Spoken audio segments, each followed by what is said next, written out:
እኔ 40 ምናምን ዓመቴ ነው አሁን ሰራዊት ውስጥ ፖለቲካውንም አይቻለው ውትድርናውንም አይቻለው ፒስ ኤንድ ሴኩሪቲንም አይቻለው ሰውም አይቻለው ፓርቲም አይቻለው ሁሉ ነገር አይቻለው እኔ አሁን የጠገበ ኤክስፒሪየንስ ነው ያለኝ በዚህ የጠገበ ኤክስፒሪየንስ ውስጥ አንድም ለህዝብ ብሎ የራሱን አሳልፎ የሚሰጥ አላየው ያለ ሴኩሪቲ ፎርስ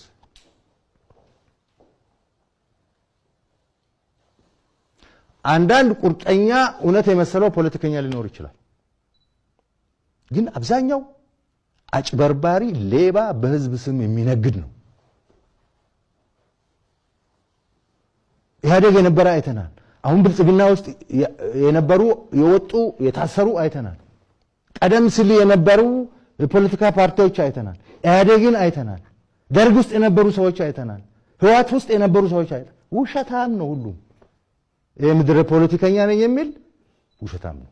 እውነት ለመናገር